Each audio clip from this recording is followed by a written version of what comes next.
Louvado seja o nosso Senhor Jesus Cristo e sua mãe, Maria Santíssima. Para sempre sejam louvados.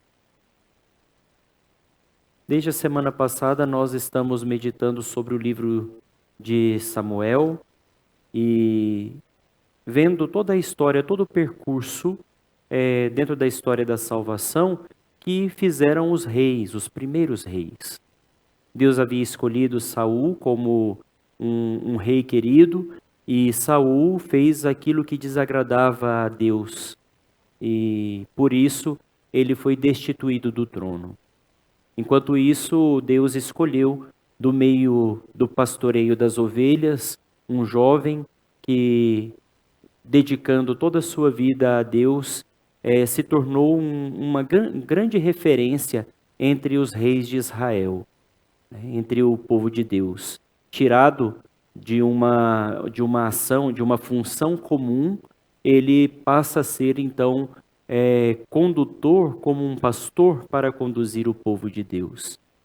E hoje é interessante a história que nós pegamos. Todas as tribos de Israel vão até o rei e o recorda, né?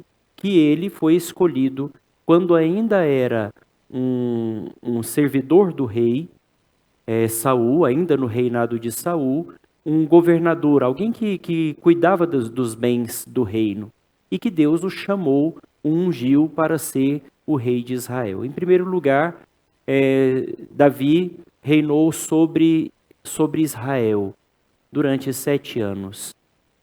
E depois, ou melhor, reinou sobre Judá durante 7 anos. E depois, 33 anos, ele reinou sobre Judá e sobre Israel. E isso significa que o reino que estava dividido em duas partes, no reinado de Davi se tornou um reino unificado, o que tornou também um reino fortalecido. Se nós pegamos esse ponto, essa chave de leitura, e olhamos o Evangelho, Jesus hoje vai nos falar exatamente isso. Um reino que se divide é um reino enfraquecido.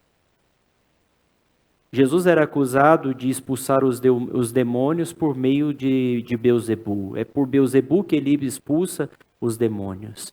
E Jesus diz, isso não pode ser verdade. Porque se um reino está dividido contra si mesmo, ele logo se autodestrói. E Jesus contando algumas parábolas, ele também nos fala sobre a família. E é importante a gente falar e pensar o quanto é importante que uma família tenha a força na comunhão. Se nós pegamos essa realidade, que é como que uma célula, um princípio básico de toda a sociedade, a família, nós temos uma sociedade fortalecida na medida em que temos famílias fortalecidas.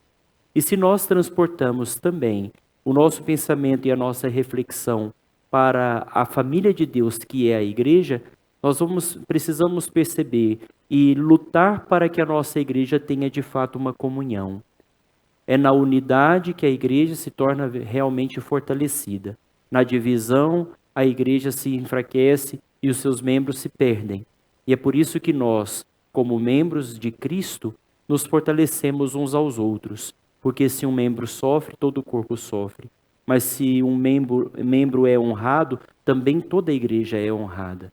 Pedimos a Deus neste dia de hoje, de um modo especial, por Dom Joaquim, que será ordenado bispo no próximo sábado, e nós na Rádio Maria rezamos em comunhão com toda a igreja para que o seu ministério seja fecundo. E pedimos a Deus que a nossa igreja viva a comunhão. Louvado seja o nosso Senhor Jesus Cristo. Para sempre